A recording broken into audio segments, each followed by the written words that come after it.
On tonight's episode, we're going to talk about the most wonderful time of the year. We've also got like an NBA heat map to look at, and there might be some other news in here too. I don't know, but we're jumping right into it. Like I've been holding off on this episode for a while. So everybody, welcome to the Jersey Tales, a mascot's take on sports, or at least close enough.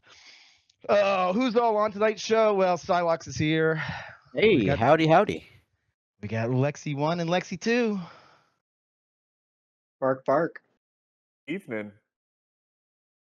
And it's me, Red Ram. Welcome everybody to the Jersey Tales. We're getting right into it because I've been wanting to talk about college basketball for so long because it's been a good year. It's been a good year, and I can't wait to watch the SEC implode again. It's going to be amazing. It's going to be wonderful. But before we get too much further into it, I did want to point out something that we are in the process of witnessing history as far as the SEC is concerned. Did you know that, Cy? I did. They're going to have so many teams in the NCAA tournament this year. It's absolutely disgusting. No, that is not what I'm talking about. What That I'm is talking not about. it. No.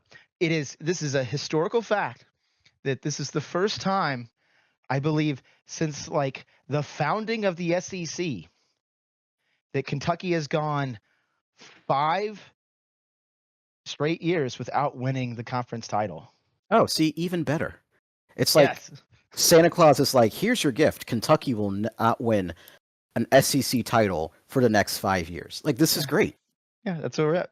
We're at the end of it. So like now what's weird is there's some weird math where it could still work.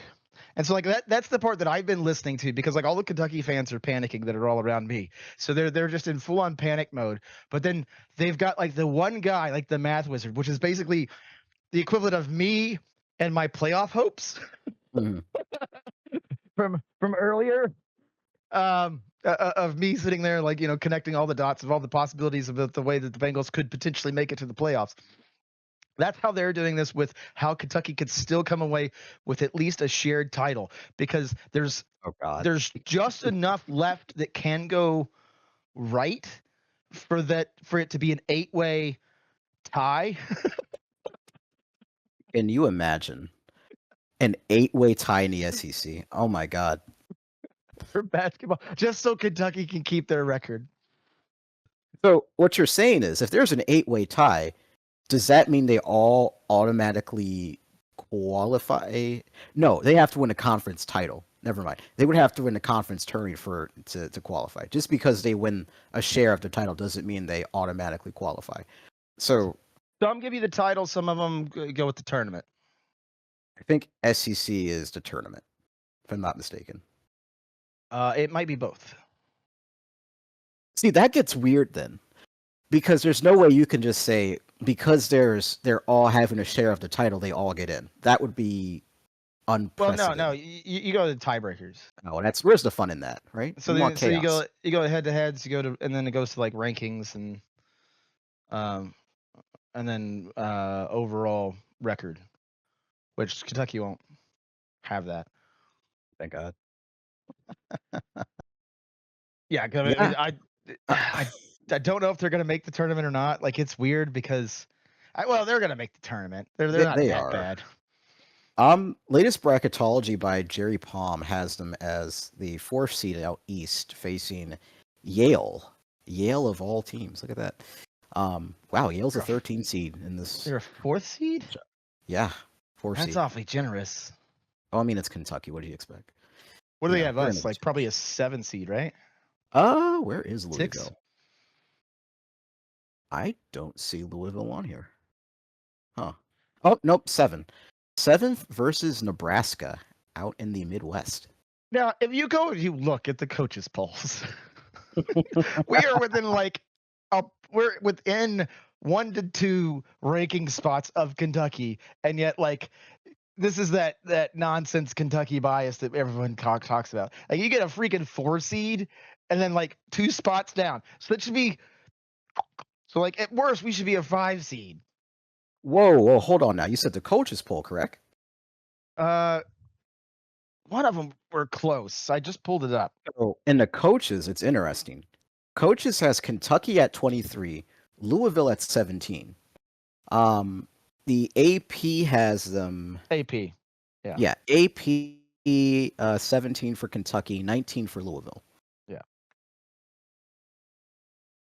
Oh, Kentucky is right around where Maryland is. Maryland, a number 16 in the country. Yeah. Nice. This is good. I'm happy. Yeah. Yeah, I know. It's so nice to have a relevant team. Like, I mean, granted, my bracket was amazing last year because Louisville sucked. Because I watched everybody else play basketball. But this year, it's been nice having a team that at least looks competent. Like, we're not world beaters yet, but like Right. there's a little bit of flavor. Like, there's just a little bit of that like pizzazz that, Get in there. I mean, it I think we're at least a Sweet 16 team. Um, Huh? a Final Four would be fantastic, but I don't think we're getting there. I mean, I don't know if you're a Sweet 16 team. If and this is a big if, right? We haven't, this is just one person's bracketology. But if we're going off of Jerry Palm's bracket, he has you all facing Michigan State in the second round. If we're going off of that. We got that. We got that is for spades. Okay, that's a take, but you see, Lexi, what I want you to do is I want you to clip that take. So when they inevitably lose to Michigan State, we're going to circle back to this. Right? Will do. I mean, I could use my transitive properties, but like I'm not quite ready to talk about Michigan State yet because there's a section in this little list of things I want to cover that will cover some Michigan State. Oh boy. But first, I'm still wanting to dwell a little bit on the SEC about how I significantly think that they're overranked. Now, that is a take. I mean, their best team is Auburn, right? And like they are the consensus number one in the country. And who have they lost to? Good question. Let me pull up their schedule. They've lost to. I already know. They had a great loss. That's a great loss at Duke, though. I mean, Duke was 9 at the time, but it's still a great loss. Duke is number 2 right now, and a loss to Florida who was 6 back in February. So I mean, they're quality losses. I can't really knock them for. Are they? Well, okay. The Duke loss is a quality loss. Yeah, I mean, that's a real team. I mean, Duke so was Florida. Good. Florida was 6th in the country when they lost to them. I mean, it's. Yeah, but that's early. That's a lot of SEC bias. I mean, you could see that right there. Like Oklahoma, Texas, and all them are ranked way up there. And now that we're into the actual meat and potatoes of the season, I mean, looking at their schedule, there's been some separation. I mean, looking at their schedule, I don't see any win where I'm like, okay, you should have beaten this team by more. I mean, they're taking care of business where they need to. I mean, they beat frickin' Vermont 94-43. Like you should expect that. And they're taking care of business against their conference opponents, and the conference is really good this year. So Auburn deserves to be. Are they really good this year, though? Like, see, that's the part with the SEC is, yeah, you go out there and you beat up on teams early in the year. But then it's just so questionable when you get down the stretch because how much of that was people still trying to instill their systems? Because SEC loves playing teams early. Like that's what they want to do. They want to play you early where they've got a little bit of an advantage just because they don't really play sophisticated basketball. And so their systems are a lot easier to instill and get going early. Whereas other teams that have more sophisticated systems take a while. Like that was one of the biggest problems with Pitino, and I don't want to call it a problem because the whole point is to win a national title, and that's where his system works out great. Speaking of which, he's doing phenomenal too, and I'm pretty sure we talked about him, and everyone going, "Oh my God, he's lost it!" like 3 months ago, and now it looks like St. John's is going to be a world beater this year too. Yeah, no, they're a team to watch out for. If I have a team that's going to make a run, it is St. John's this year. That's my sleeper team. See, that's the game that Pitino plays because Pitino works every angle. So he used to do this stuff all the time. in Louisville where it'd be like after a loss, like even a close loss or a bad loss, because every once in a while he just would have a bad loss, uh, and he would just come out and he would just slaughter his team into the media. And it was like a way to motivate them and to get them fired up, which is one reason why he never really worked out well as an NBA coach, is because their egos are much higher and much more. I don't even want to say fragile, but like that form of coaching doesn't really work out Oh yeah, no, uh, it does. on the NBA side of things. But in the college world, when you just got a bunch of college or 19 year olds, you can get quite a bit of motivation out of that. Yeah, that's partially why I don't think, not to go too off topic, that's partially why I didn't think Dan Hurley would ever work out in the NBA. I mean, his brand of basketball, the way he motivates his players, I don't see that transitioning to the pros. And there are coaches like that. Like some coaches are good at what they do in college, and they'll Yep. never work out in the NBA. Like Coach K is like that. Like I get it. He coached the Olympic team, the men's national team. Could not work out in the NBA just based on how his whole personality was and his play style was. It just wouldn't translate. And Yeah. I've never once thought highly of not Rick Pitino. We're still talking about Rick Pitino, right? Or Calipari? We're talking about Patino because Patino's got Okay. the system, I and get the like two his. mixed up. Yeah, well, don't. One of them's smart, and the other one just happens to be a really good recruiter. Oh, they're both decent recruiters, but yeah. I mean, didn't Pitino? Well, no, Patino was like, give him Patino credit. had a different eye. Like Patino had a different eye for people, and like sometimes it worked out, and when it worked out, man, it was great because he could get every ounce out of that person, and Listen, you got to all I'm see their potential. But then, like other times, there have been many times when we'd get some like top 5 guy come in, and he just can't get any production out of him. well, you know what you got to do? You got to give them women of the night, like he allegedly did all those years ago, and you know, He didn't. That was McGee. McGee had the ugly strippers. But like the thing with Patino basketball though is what he does like for the first half of the year, he is running a full practice before every ball game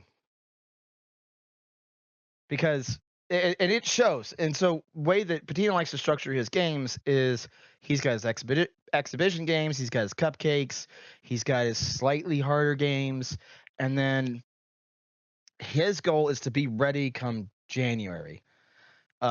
And the Kentucky game was always a little too soon for him. If it would have been in February, that would have been like when he would have liked to have had it, because by that point his system is fully integrated into the team and he's ready to go. Whereas like Calipari stuff, like by about October, Calipari was having the dribble drive was done. Like it was in place. This was the team you were gonna get. And if they can beat you on just raw talent, then that's what they're gonna do. But Patino had a different system because like he would spend, the first 4 months.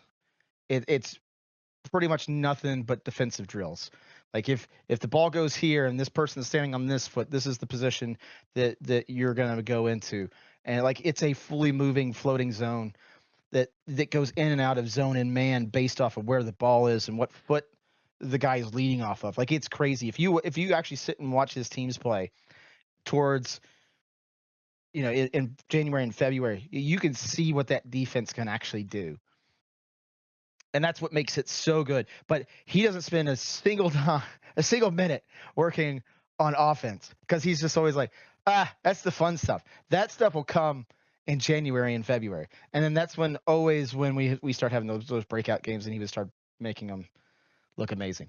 Now, he's doing basically the exact same game plan that worked in Louisville. It worked in Kentucky. It worked everywhere else that he's been at St. John's. And so they're going to be scary. yeah, like I said, they're my sleeper team to make a Final Four run. I don't really have any other team out there that just scares me as much as St. John's does. I would have said UConn if you would ask me a couple months ago, but They've I don't. imploded. They've imploded, and I don't think they'll make the tournament this year. So no three-peat. So I got another one for you, because now that I'm gonna segue out of SEC and talking about and ACC a little bit and talk about Louisville. We're gonna segue over into the Big Ten, because Indiana has figured out how to have a good coach. And it turns out Not my if you voice. just fire them in the middle of the season, but let them keep coaching, they start dominating. So that's awkward. I Because he's knocked out Michigan State and Purdue, and like the last 3 games, and barely lost the game in between. So both ranked Big Ten teams got slaughtered, taken to the woodshed by IU, by a coach who's gotten fired. Indiana is projected to be one of the last 4 teams in. If they get in, they're going deep. So that's interesting then. So they fired Mike Woodson, but if he Left him takes them coaching. deep, yeah, they fired him, but he's still coaching. Now, if they take that team deep into the tournament, what does Indiana do? Because it's very awkward now. Like, Do you you fired the unfire him?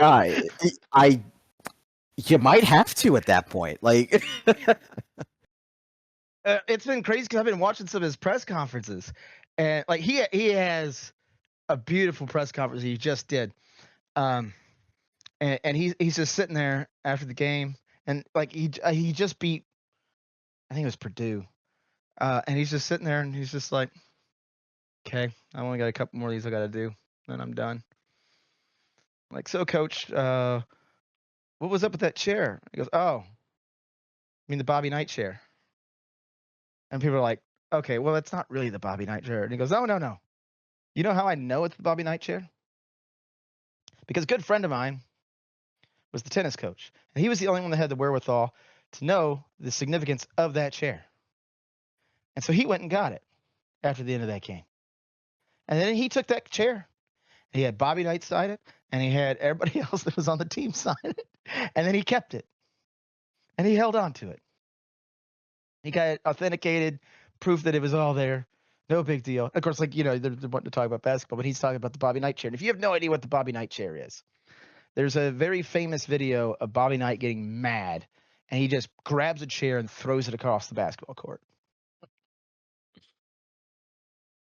And Woodson has that chair. And like, this is like, he was going through the whole process of like how he knew for a fact that everyone else that's trying to sell that chair doesn't have the real chair. Because the tennis coach was like the equipment coach or something on the IU team. And he was just like, that's the right chair. Everybody's going to sign it. And he went through the whole process of it. And he goes, yeah. And so he had that, and he had it. And now I've got it. And that's how I know I have the real Bobby Knight chair. And that chair is important, and that's why it was courtside. Now, I wasn't going to throw it, so don't. But can you imagine if he just tossed that chair? Oh my god, I'd pay to see that. Like, the memes that would come to that. The rafters would just explode. Bobby Knight be like, rise from the grave and just. But yeah, like, that's a team playing with house money, right? Because they're all going to go somewhere else. So they don't even have any pressure or anything like that. Their coach is just like, you know what? Go out there and have fun. Kick some people's butts. And I think that's what's working for them. There's no pressure this year. There's no expectations, and they're just. Well, we ruined that for them. That was Louisville's signature win. And I was like, yeah, we beat a really good IU team. Why do you suck? Can you stop sucking now? You're making our win look bad. But if IU gets in, that's one of my dark horses to go far. I don't know if I have them. They're a good story, but I don't know if I'm ready to say a projected. Where are they? A 12 seed projected? I don't know. They had all the talent in the world. They were 11 ranked seed. like Yeah, they were I don't ranked in the know. top. The thing with them is they were ranked in the top 10 at the beginning of the year. They had that much talent. So if you I'd guys have get that production out of that talent, there's no reason why they shouldn't be upper echelons of that tournament. I'd have to see where they are bracket wise before, because a lot of it also depends on matchups in the NCAA tournament. Like if it's an unfavorable matchup, I don't care how good your team is. There's a good chance you'll lose. So I need to see who they're slated up against before I'm like, okay, I could see them go far. Um, I mean, and Jerry Palm has them. Like I said, last four in 11 seed, they'd be going up against Memphis. I think that's a winnable game. Yeah, that's definitely a winnable game. Yeah. Memphis is overrated. Well, they always are, but yeah. Yeah.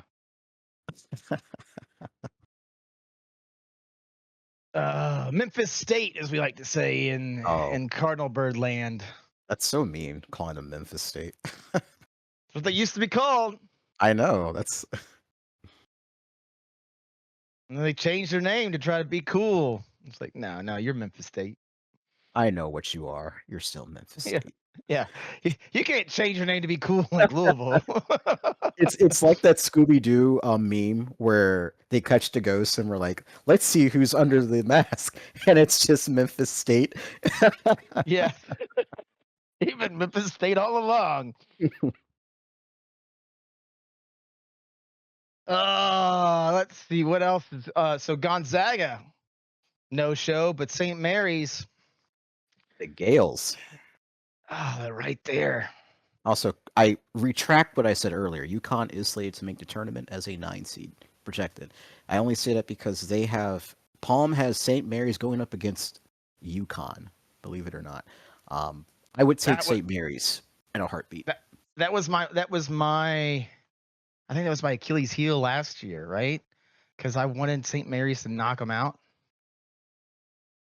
And after UConn got past them, like the rest of my bracket imploded.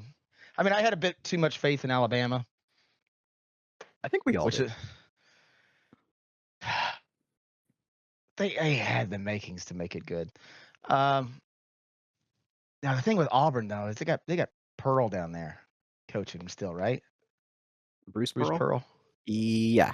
I don't know if he's the best coach in the SEC. I mean, Okay. he's the most tenured. Okay. Who is the best coach in the SEC, in your opinion? Then. I don't. That's the thing is I don't know. Because they're all in flux, right? Because I haven't seen enough out of Alabama yet. Uh, Kentucky's got a new coach, so like we know it's not Calipari. No, it's not. who, That's who what I'm did saying. the best part though about Calipari is he got his guys up to beat Kentucky, which was one of those things where the Kentucky fans are just like, yeah, every time that you're getting ready to fire him, he always pulls out that one magical win. Just happened to be against us this year. And I was like, dude, that's gonna be you every year. Like Arkansas just hired him just to beat Kentucky every year. Oh my God. Uh, I I can't really think of anyone else. I mean, Nate Oates is a great coach, but he just got to Alabama. Rick Barnes, used to coach at Texas, 2 Final Four appearances, but have not really been high on him. Buzz Williams of Marquette fame, you know, there's really no one else there. I guess Chris Beard. He was at was it wasn't he Florida? at Ole Miss? He was at Tech. Yeah, he was at Texas Tech, and I think he got dismissed from. No, he got fired at Texas. Yeah, 'cause he was head coach at Texas, got fired and for Yep. improper stuff. He's Oh. okay. I don't know. Who's down in Florida? Uh, Florida. Todd Golden. Yeah, I don't. I mean, he beat old Bruce. He was the coach at San Francisco before he got to Florida. Yeah, see, like the thing is we're in that weird turnover phase because Bruce Pearl wasn't the best coach in the SEC when Bruce Pearl was at Tennessee. No, he wasn't. So like that's the part that like I can't jump on and be like, oh, he's the best coach in the. I mean, that's asking a lot from somebody who watched Bruce Pearl lose a lot when he was in Tennessee. Because every time I wanted them to beat somebody that they needed to beat, he always came up short. He had some Now, good teams there. I know they made the Elite Eight in 09, 010, but he had some yeah, teams that were capable of winning it all. Though that's the thing; it just always came up short. that usually falls on coaching. You know, you put everything in place, and then it just falls apart. You know, that's a coaching problem. That was the part that like because Patino could take a team that had no business being where it is and just like, oh hey, here's a Final Four. Here you go. Like he was so good at that. And then on the flip side, then there's like Calipari. It's like, dude, your entire bench is going to be first round NBA talent. How are you not winning it all every year?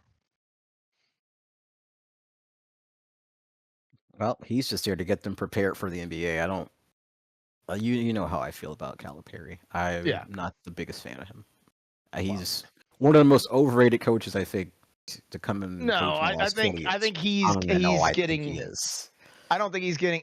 No, now that he's not at Kentucky and you don't have all the Kentucky people carrying water for him, everybody like it was so funny watching all the Kentucky fans immediately turn on him as soon as he left for Arkansas and was like making all the same criticisms that Louisville fans have been making about him for years. And I was like, gee, wonder where you got all that material. Would you like some more of my homework to copy? Uh, Oh, you talk all about right. it. Good. Oh, I said real quick. You talk about transitional, period in coaching. I mean, look at Tom Izzo. He's been at Michigan State for since I was like 4 years old. Like that's insane. Well, 95, 96. Like he's still going. why don't you go look at when Jim Boeheim was Oh, coaching Boeheim? Syracuse? Yeah. Oh, I don't think I was born yet. I was born yet. Like he just retired. What? 2 years ago? He stepped away. Like Yeah, old booger picker. For the Lexies that are sitting here falling asleep listening to us talk about basketball, Jim Boeheim had a problem of picking his nose every time the camera was looking at him. And like, if you don't believe me, you may ask the Google, because there are a lot of pictures of Jim Boeheim, Syracuse my coach, picking my his God. nose. He started his first season was 1976. Yeah, He retired. His last season was 2022-23. Over 1,000 games he's won. he's so old that Patino was an assistant coach under him. That is insane. It's just real quick. It's just weird seeing the coaches you grew up on. Like I watched Coach K, Roy Williams. Well, I'm watching Izzo now, but he's gonna eventually retire soon. Boeheim.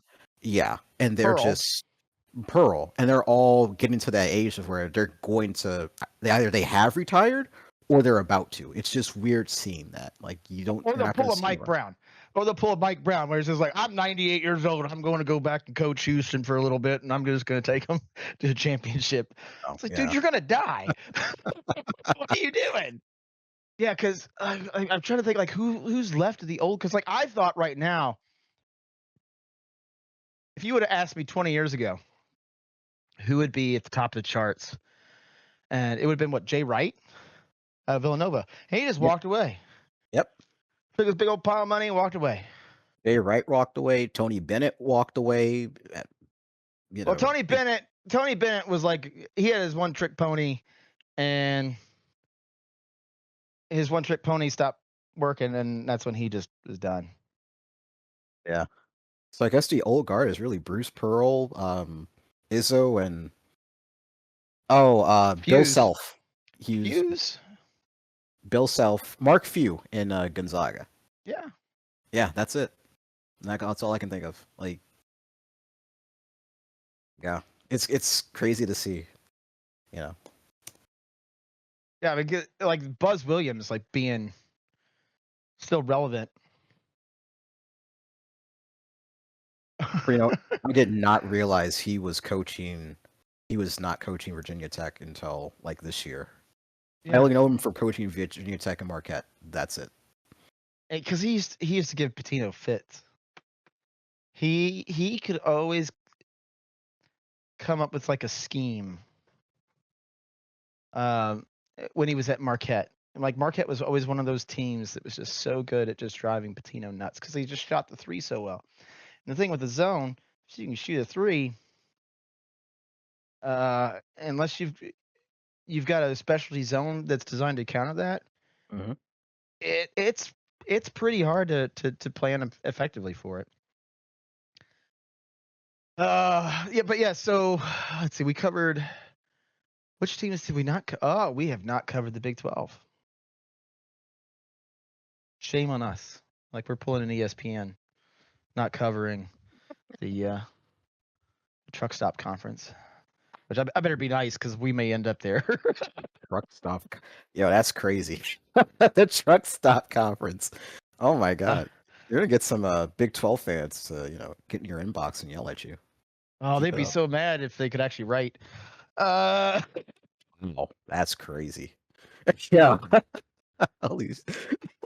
uh, let's. Well, there's Houston. Houston.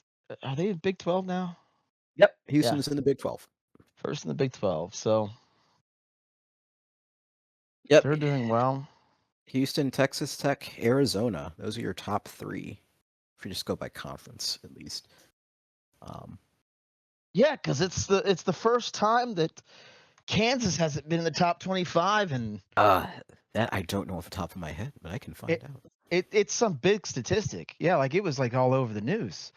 It's like first time they haven't been in the top 25, and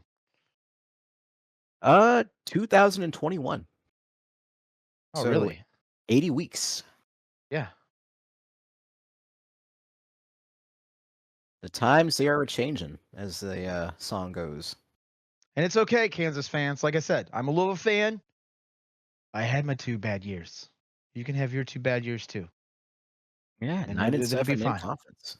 It's not really good. At least for Kansas anyway, not really good. Or you could Um, pull a Kentucky and just let him stay around a little too long. Because, like, you know, uh, Calipari lost the magic, what, 3 years ago, 4 years ago? I think Bill Self has enough goodwill built up there that he can Lawrence that he can coach as long as he wants. Honestly, I think it's at that point. Yeah. It's like some But, coaches they just are at that point where they've done so much they can ride off to the sunset whenever they want to. well, I mean, that's what Calipari did. You know, Calipari had that, like, lifetime contract, which was ridiculous. And then they're like, Kentucky's like, how do we pay out a lifetime contract? Like, how do we do a buyout of that? And then all of a sudden, uh, Calipari's like, oh, I'm leaving to go to Arkansas, and they're like, oh no, that's terrible. We'll just have to release you from that lifetime contract. Bye. Don't let the door hit you. Yeah, we were supposed to talk about the Big 12, and back to talking about Kentucky. Um, You're where it's on your mind, you know. well, it's I am chomping for a conference rematch, or not a conference rematch, a tournament rematch. Because now that we're healthy ish, we were missing 3 players during that game, and we still took them down to the wire. And we weren't deep. Yeah, the rest of the Big 12 is just mid, and of course you see Colorado. Wow, 2-14 in conference. That is awful. That is Like, definitely a choice. can Dion coach the basketball team?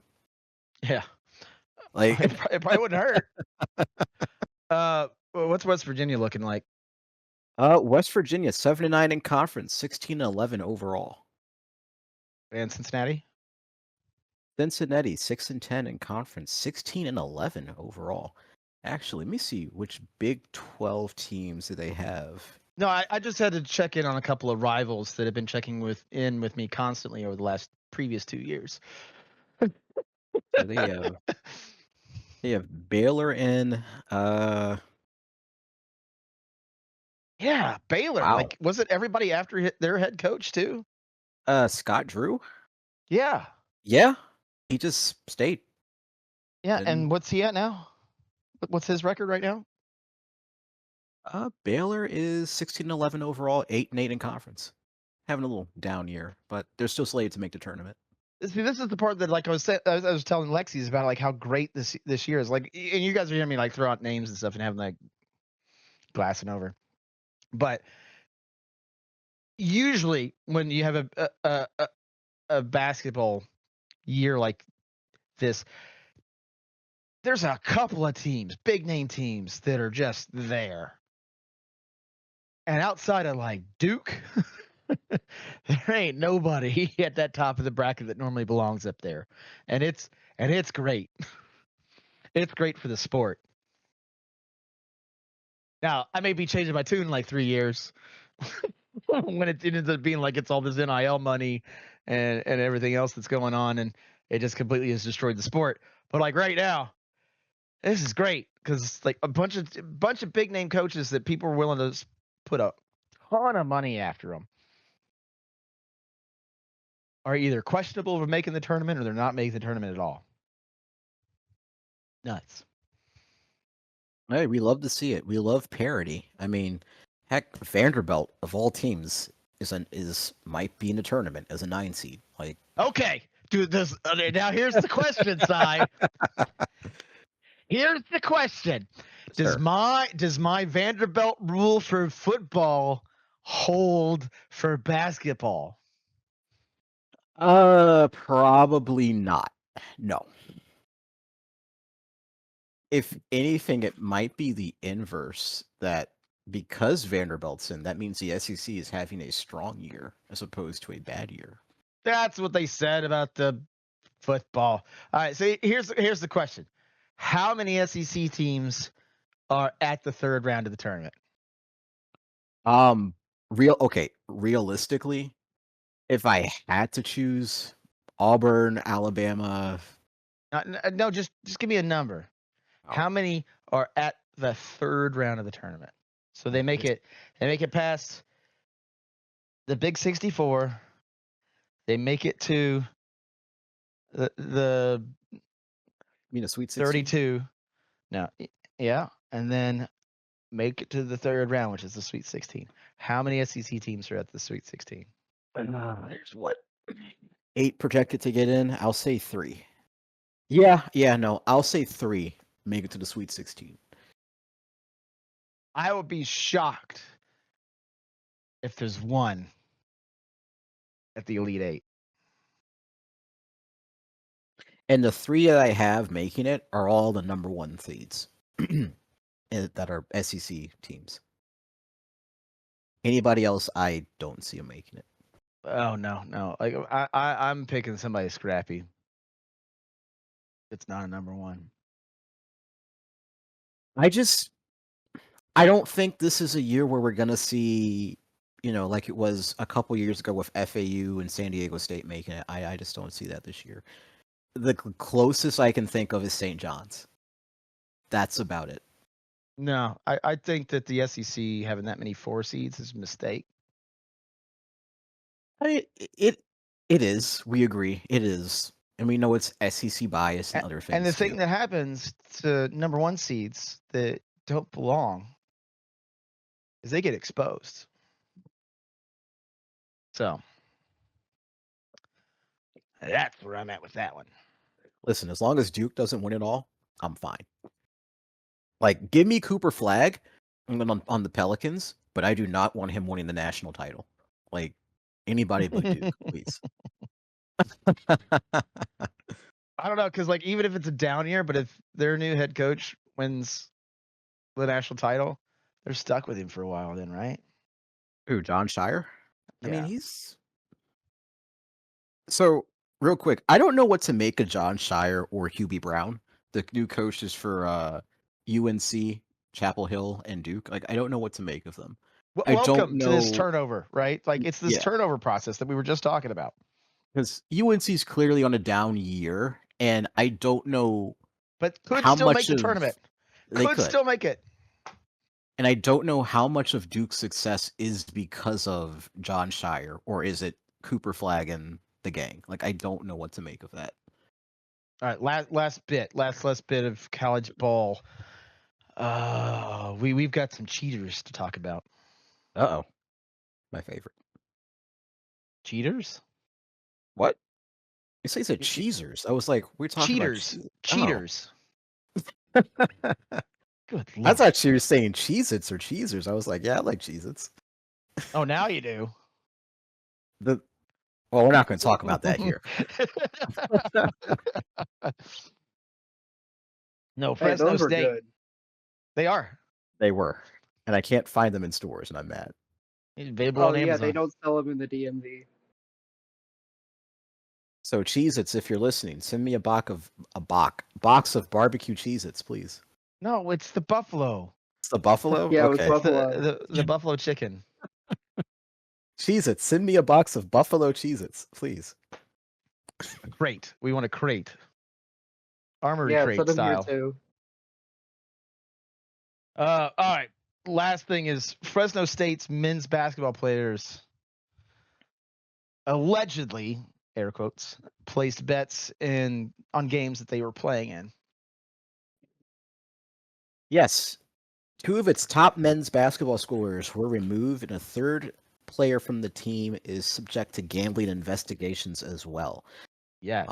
Their players were allegedly gambling on games, which that they were in. is And they awful. weren't doing the Pete Rose thing. Like Pete Rose's whole thing is like, I never gambled against my team. I always gambled for us to win. Now, you can say what you would about Pete Rose. That's a baseball thing. One of the few baseball things they know. Everybody calm down. But like his whole stick was he never bet against his own team. He was bet on his team. These guys betted against their team. And then it certainly looks like there are some games there that they may have fixed the game. Like games where it went into overtime and then they just quit. Which, I mean, that's just despicable. That's just terrible. This is a problem that's going to need to be addressed sooner than later by the NCAA. You have players who are clearly involving themselves in the activity of gambling. And obviously, if you're an adult, cool. The problem is when you start to place bets on the sport that you play. See, I wouldn't have a problem if they're placing bets on professional stuff or sports that they don't play. When you're placing bets clearly on other college basketball games or the games that you play yourself, that's when it becomes a huge conflict of interest. And here's the problem with placing bets on pro games, is these guys. There's a lot of overlap on pro and college stuff, a lot more than what you expect. And so there's always the opportunity of insider information, which funny is why enough. the Oh, go ahead. NCAA policy is zero betting. You can't bet on pro. You can't bet on anything if you're playing an NCAA sport. So, funny enough that we mentioned this, multiple college programs have been linked to an ongoing federal investigation um, involving the NBA gambling ring with Jonte Porter and I think it was Terry Rozier as well. So there were 3 programs that have been Oh, linked to Terry. it. NCA&T, Mississippi Valley State, and Eastern Michigan. So they've all been roped into this.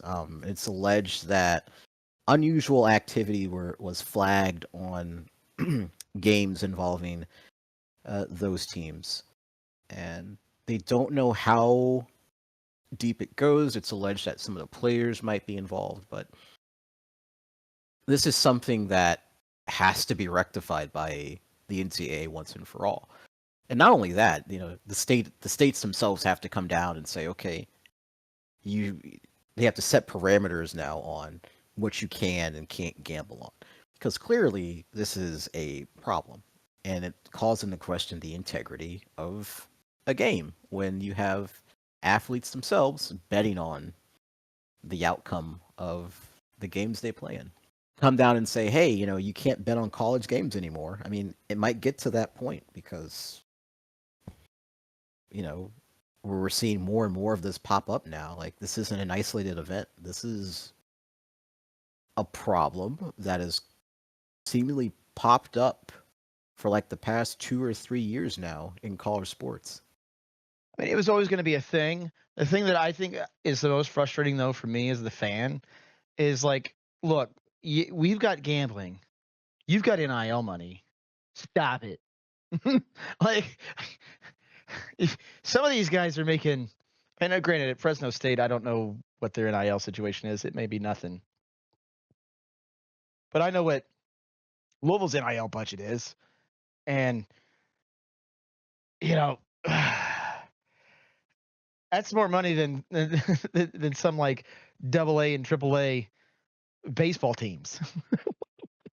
Right. So there's a big old pile of money there to be played if you're good at your sport. Like there's no reason to involve it in the gambling. Now I don't know. Again, Fresno State might be an issue there. Now it also might be an addiction problem. But when you're price fixing, or when not price fixing, but like if you're gambling fixing, like that to me it isn't even a gambling addiction. That's you're just cheating.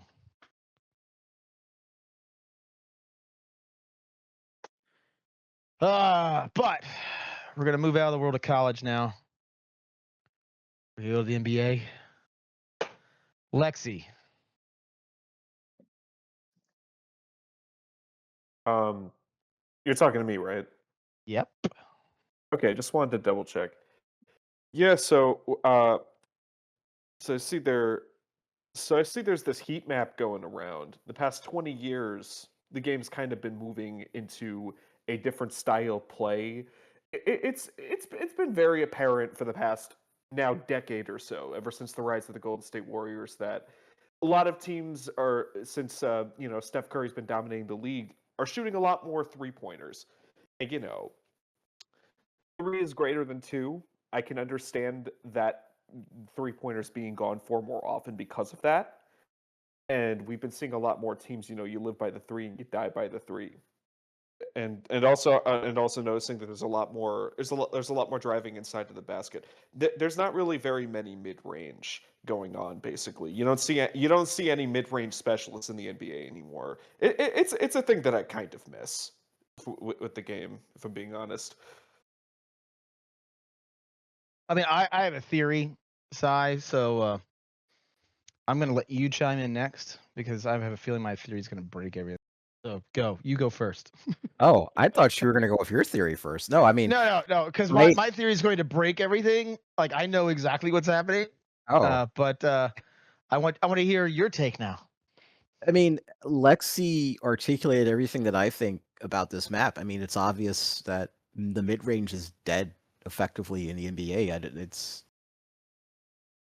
don't know I don't know what else to say about, to add on to that. Like, you don't see that anymore. I mean, we obviously knew the game was becoming more 3-point centric with the rise of Steph Curry and the Golden State Warriors, but I didn't realize the mid-range game had just completely vanished. It's either inside or the 3-point line. Like, it's so weird to see that because it's not what I grew up on. Like, I remember, I'm going to date myself, but 10, 20 years ago, like a lot more obviously inside, mid-range jumpers and, down low stuff. I didn't, it was rare to see for the 3-pointer. So, because the NBA won't allow you to have a proper defense structure, everything has to be manned. This is basically the culmination of what you end up getting with this product. I've complained about this in the past when they were talking about viewership being down. And other people were talking about, oh, you need to ban the 3-point game. It's like, no. The reason why the 3-point game is what it is, and that you have two options. You are attacking the basket, so you're driving, or you're shooting the shot that's going to give you 3 points instead of 2. Anything in between that, there's like a dead zone. Like if you look at this heat map, you can look it up. And I'm hoping that on the YouTube at least that we've got the image pulled up here. But there's a dead zone in there, and what that dead zone is, are low probability percentage shots are gone. Because it doesn't make sense. If you're going to take a low probability shot, you might as well be shooting a shot that's going to get you 3 points instead of 2. Right? Otherwise, you're driving in to try and get what could potentially still be a shot that's going to get you at least 2, with the potential of getting the foul and getting the third basket as well. Right? Because like you have the 3-point play the hard way and the 3-point play the easy way. And that's exactly where that heat map lines up on. If you look at it, it's where can I get fouled shooting a 2 to get 3 points potentially, or where can I get my 3 and potentially a 4-point play, but like they never give them the 4-point play. And that's why that is what it is. If you get rid of the man-to-man defense though, and you allow people to box out in the middle and have the ability to build defenses around the basket and to push that out to where you have to take some of those lower percentage shots, you get the old heat map back. But nobody wants to have that discussion because defenses are boring, which I hate that concept of like defenses are boring. It's like, dude, if you can come up with a defensive scheme that can slow down superstars like Seth Curry, LeBron James, Luka, like if you've got a scheme that you can put together, you should be allowed to use it.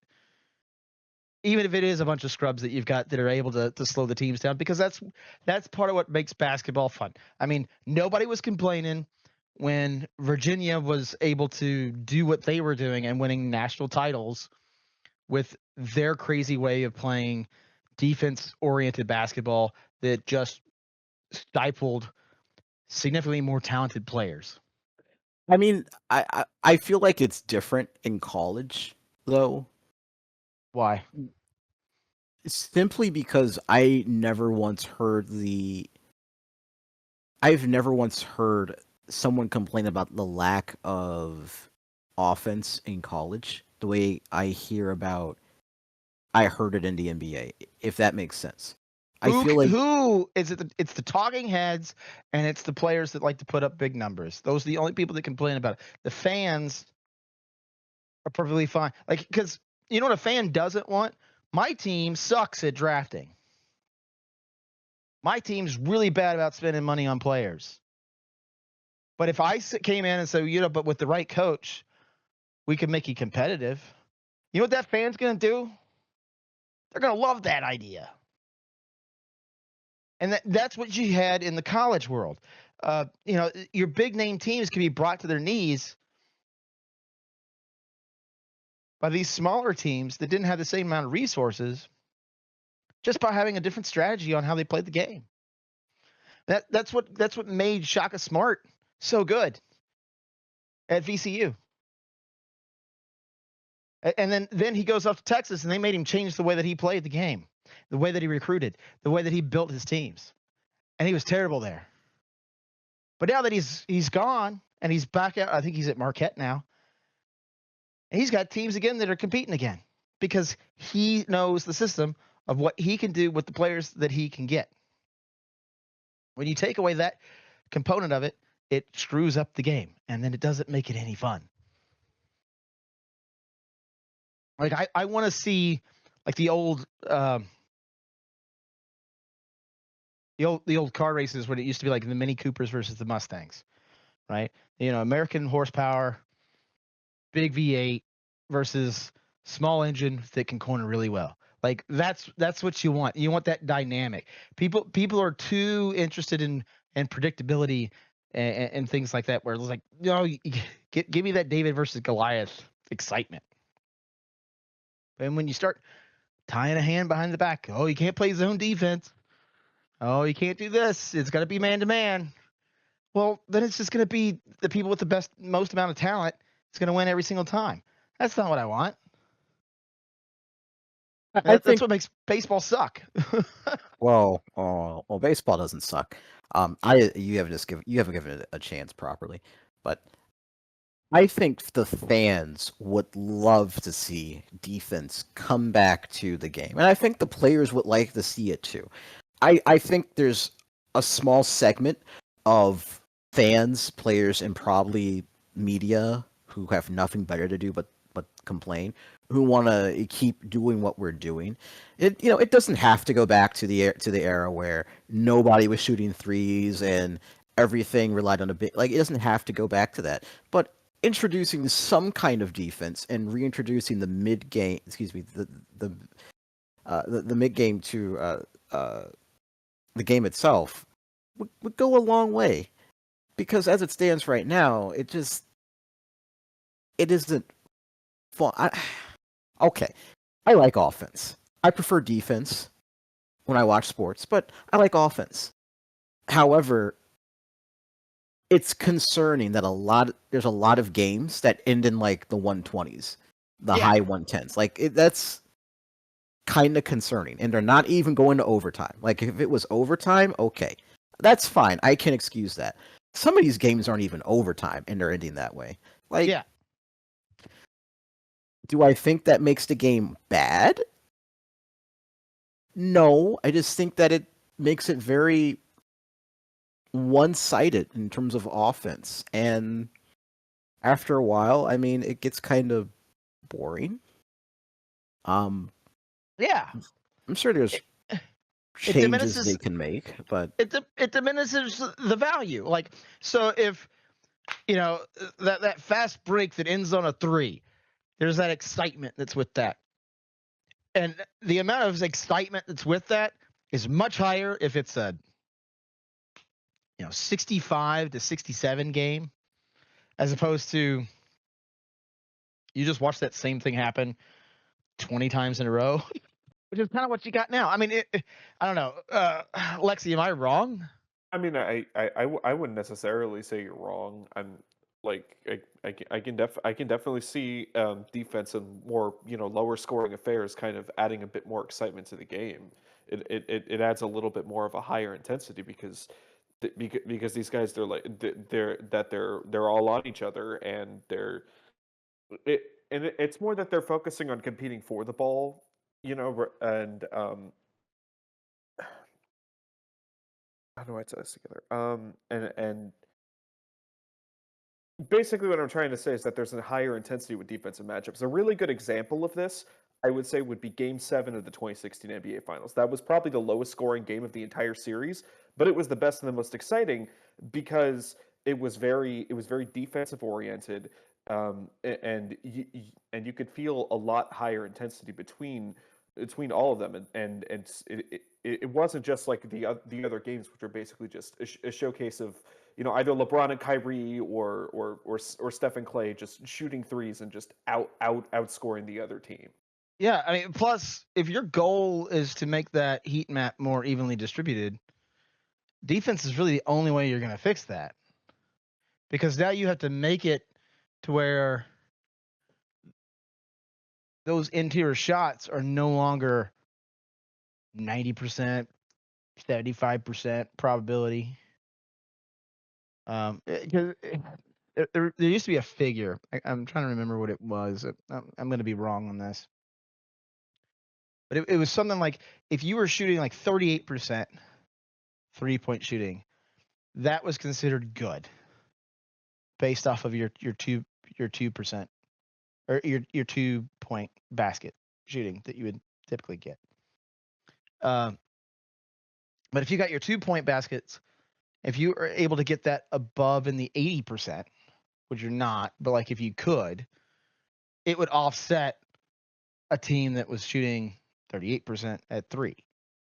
And so that's kind of what you're seeing this mixture of you're attacking it for the high probability shot because you got, superstars that are able to just drive in there, and it's pretty hard to miss the layup, especially at their skill level, versus guys that are just out here sniping because it's just bulldozers versus snipers. That's all you're getting. You're not giving any love to anybody else in the middle, and the reason why you're not getting any love to the middle is because it hurts your percentage.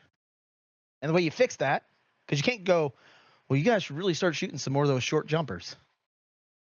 They're gonna be like, well, or I could just drive in and get the thing. So you have one of two options. You could remove the 3-point play the hard way, which you're not going to do, or you let defense protect the basket a little bit better.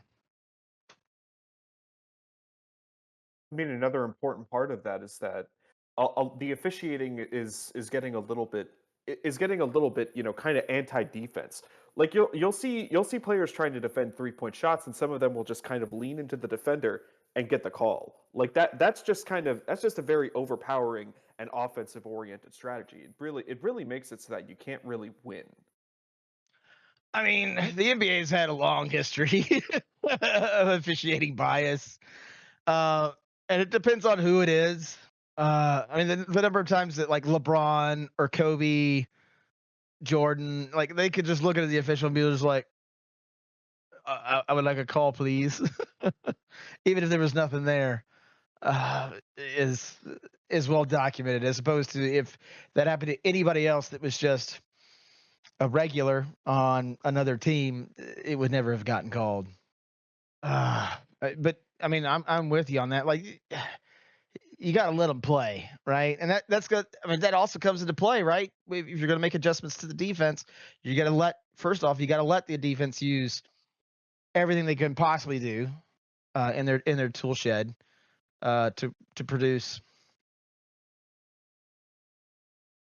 results on the court. But then you also have to adjust the officiating. I mean, you're not wrong, because they can't be too aggressive with it. Because if they are, you're getting the product now, and the NBA's sitting around scratching their heads, going, "Why is nobody watching this product we're putting out here?" Right? I mean, that was a topic a couple of weeks ago. That they're sitting there going, "Well, nobody cares about the NBA. People still watch the college football or college basketball stuff every year because it's fun, because it's exciting, and it's got everything in it that you could possibly want to have in it for basketball, and they don't have weird rules just to make it special just for the superstars." I mean, am I wrong, Si? No, I don't think you're wrong at all. What I think is that, hold on, sorry, Mike, doing weird things. No, I don't think you're wrong at all for that. I what I think the league needs to do is, I think they need to really, I don't know if loosen up is the correct term here, but they need to be a bit more less strict. I guess that's the correct term. Less strict on what they call. I've noticed it too, that they're the refs don't swallow their whistle. They're very eager to call plays. Excuse me, eager to call fouls on players who, like, even if you like slightly lean into someone or touch someone, it's a foul. And first of all, people don't pay hard-earned money to come see that. And second of all, it's annoying. There's nothing wrong with having players play a bit more defense in order to not have every single score and then like 3 digits. Like, again, if it's overtime, I get that, but we're talking about regular season games where it's like 120 and a 125. Like that's not necessary. No. And so like breaking 100 should be an event. yes, like back, 10, 20 years ago, breaking 100. Oh my gosh, are you serious? That's awesome. Nowadays, that's another Friday. Like, it's Louisville used to have a partnership with, I think it was Qdoba. It was one of the fancy taco places, fancy air quotes, the non Taco Bell places for fast food. They used to have a thing where if they got 70 points or 75 points, you got chips and salsa, and then if they got 85, it was like 80 or 85 points, they would get, and we hardly ever got tacos because we were a defense oriented team, so it was a good buy-in for them. But like that, those were still exciting games, right. even though they like you would get excited like when you got close to the threshold because the fans would start chanting, "We want salsa," or "We want tacos," depending on which one of those two thresholds that you were getting closer to as the game would boil down. And uh, sometimes the team would give it to you, and sometimes they wouldn't. Now I don't know if that counts as point fixing or not. Because sometimes it's like, well, you've beaten them so badly, you want to let the clock run out. But also, you're 1 point away from free tacos for the whole stadium. You might as well let the bench warmer come out here and like get a layup, right? But like with basketball, college basketball, I mean that was a fantastic product, and we didn't break 90, and people were excited, people were engaged, people were watching it. I don't know why you can't do that on the NBA side of things. I know the average NBA enjoyer isn't any different than the college sports side of the enjoyer. I think people. This is what I also think was the NFL's thinking. I think the NBA kind of got it in their heads that the average person, the casual fan, the people they're trying to reach, wants to see scoring. Baseball got the memo too. I don't know if hockey ever got the memo, but those three sports leagues got the memo where it says the average fan, the casual fan, likes scoring. They like big numbers. They like home runs, touchdowns, 3-pointers. So the rules have been loosened up to allow more scoring in those respective sports. The problem is with basketball, for whatever reason, I think the vast majority of the casual fans are kind of tired of it. And they want to see a return to how things were, 10, 20 years ago, where the thought of, jacking up threes as your offense was kind of unheard of. Like 10 years ago, the thought of a jump shot winning team winning an NBA title was laughed upon. Like that was thought of as impossible until Golden State did it. So I think fans kind of want to return to that. Again, not saying we should not shoot 3-pointers, but they want some balance. They want, and you kind of see that too in the NFL to a degree. Like there are people, if you talk with them, who they kind of want to return to where defenses could, mean mug a receiver at the line and play defense a bit. They don't want to, see every team score 40, 50 points. It's just, I feel like it's like a natural overcorrection. It's a natural response to what some may see as an overcorrection to a league, assuming that everyone wants to see points scored, touchdowns scored, things like that. Well, because the problem, to go with what you were saying, like it's this problem of, everybody likes dessert. Well, and so then you go like, so what was the best part about the meal? Oh, dessert. Well, great, fantastic. Like I'm gonna just do the next meal. Is gonna be it's gonna be a 5-course dessert meal. It's like, you still gotta eat your steak and potatoes in order to get your dessert, which that seems to be lost on a lot of the stuff with the league. It's like, yeah, touchdowns are fun. Yeah, breakaways, slam dunks, 3 points. Those are fun. But like, they will get stale if I have too much of them. Too much of any good thing is too much. Yes, I want my team to win. Yes, the exciting part is when they are putting points on the board. But also sometimes it's fun when my team stops the other team from putting points up on the board. See, give me more of the 2004 Detroit Pistons. As a kid, that team was very fun to watch. They were dominant defensively, and they shut down the Los Angeles Lakers in 5 games. And that Lakers team was stacked with Shaq, Kobe, Karl Malone, I think was on that team, Rick Fox, and a few Gary Payton too. That was a stacked team, and they shut them down with defense. Like that was fun to watch. Give me more of that. Haven't really had a defense like that come through in a long time.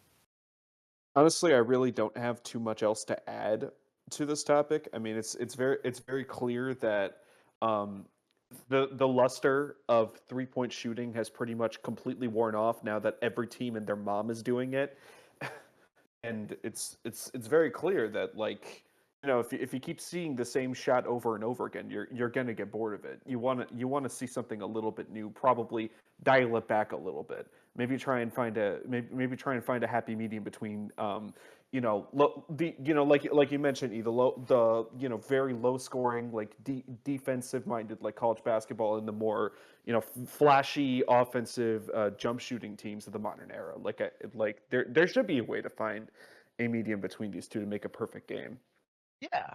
In fact, you don't even have to.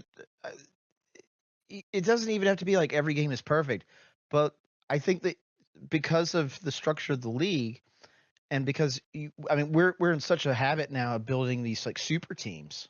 What about everybody else's team?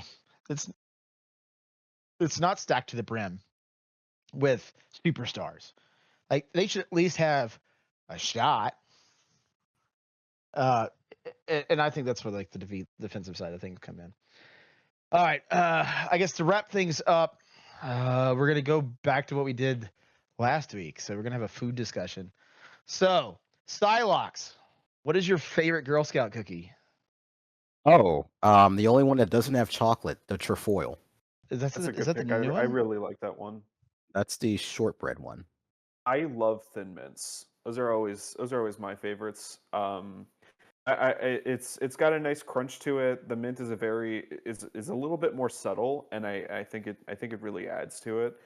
I'm also a big fan of Adventurefuls. Those are like the caramel chocolate brownie ones. Considering I love Oh, brownies those are just as much as new. I love Those were cookies. well, those are new-ish.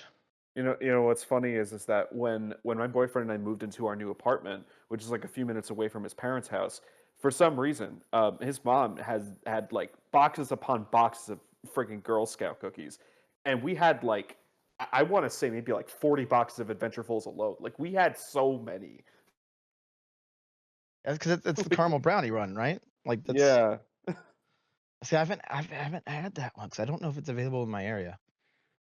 Um, 'cause they added a bunch of different new ones in each bakery. See, there's two bakeries. If you didn't know this about the Girl Scouts, there's two bakeries, and they don't really split the country, but like it's kind of random which bakery you're gonna get. And depending on where you're at, it's going to determine whether or not you've got some of those. Because I know that some of the newer ones. They have new Girl Scout cookie flavors? Oh yeah, yeah. What? I gotta They look added at like these now. they added like 4 or 5 different ones. But again, it depends on where you're at on the map on which one you're going to get access to. Also, I'm a big Samoa fan, so like the Samoas that's my jam. And then you want the ones from the Little Brownie Bakery, I think is the right one, because those are the true Samoas. Whoa, whoa, whoa, whoa. Hold up. So for the non-nut and chocolate ones, they have Toast Yays, which are yummy toast-shaped cookies full of French toast flavor. Oh, they're dipped in icing. Oh my god. I see. I I haven't had Girl Scout cookies in like 4+ years because they're unhealthy, but I would go Yes. through a box of trefoils. Like I could do that. Just demolish a box in a day. Oh, they have lemon ones too. Oh yeah, Savory, the lemon refreshing ups. shortbread cookies with a tangy icing flavor. Oh my god. Yeah, the little diabetes peddlers. Oh god. I All need right, to buy the Girl producer Scout cookies. Lexi. Uh, What I is your favorite? would do Samoas and also lemon ups. The ones Xylox just messaged, the lemon ups, those are godly, and also the Samoas. I will eat 3 boxes at once Yeah, in I've one got sitting. I got Samoas and tagalongs. That's mine. All right, everyone. Well, if you're joining us on Spotify, please be sure to follow us. We'd love to be able to notify you whenever we get another episode out. And then if you're on the YouTube, please like, comment, and subscribe. So this will conclude this week's episode, and we'll see you next week. Bye. Bye. Have a good time.